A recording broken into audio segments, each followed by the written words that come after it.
अस्सलाम वालेकुम नाज़रीन, महरान टीवी न्यूज़ में वाक़े भलीकार माया फराशा सबका पहिरियों हिकु नज़र हेडलाइन ते। ड्रग डीलर पिंकी मुंहुं ढके कराची जी सिटी कोर्ट में पेश। अनमोल पिंकी जे पेशीअ जे मौक़े ते अदालत में हंगामो। दाहूं कंदे हुन चयो आहे त मूंखे 20 ॾींहं खां खंभियो वियो आहे, कूड़ा केस कया विया आहिनि ऐं तशद्दुद बि कयो वियो आहे। SIO दरख़्शां मक़बूल बहर चयो आहे त जवाबदार औरत खे अॼु 10 नवनि केसनि में पेश कयो वियो आहे। अॼु 9 केसनि में जिस्मानी रिमांड जी इस्तैदा कई वेंदी। केसनि में रूपोस जवाबदारनि खे अञा गिरफ़्तार करणो आहे। हुकूमत पेट्रोल ऐं डीज़ल जे अघनि में फ़ी लीटर 5 रुपया लाद करे छॾी। घटिताईअ बाद पेट्रोल जी नई क़ीमत 409 रुपया 78 पैसा फ़ी लीटर मुक़रर। डीज़ल जी नई क़ीमत फ़ी लीटर 409 रुपया 58 पैसा थी वई। नोटिफिकेशन जारी। अमरीकी सदर डोनाल्ड ट्रंप चयो आहे त ईरान ते वॾो हमिलो पाकिस्तान जे कुझु सुठनि शख़्सियतुनि जी दरख़्वास्त ते रोकियो।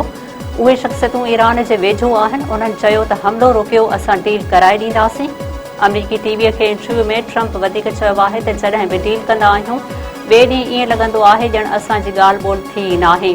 ईरान जो एटमी प्रोग्राम 20 सालनि लाइ मुलतवी करण ते ऐतराज़ न आहे, पर इहो हक़ीक़ी हुजणु घुरिजे।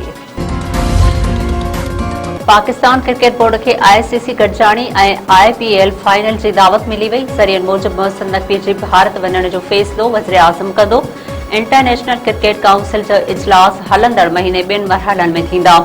ICC जे चीफ एग्ज़ीक्यूटिव कमेटी जो वर्चुअल इजलास 21 मई ते थींदो। बोर्ड मीटिंग्स 30 ऐं 31 मई ते अहमदाबाद में थींदियूं।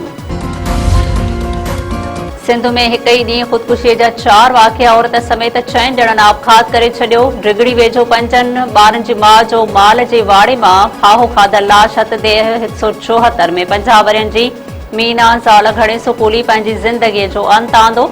जुडो वेझो नौजवान पुलिस जे ज़ातुनि खां तंग अची आपघात करे छॾियो।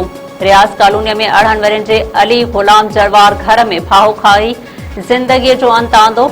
धोरो नारो वेझो पीरसन भगत मंदर अंदरि फाहो खाई ख़ुदकुशी करे छॾी।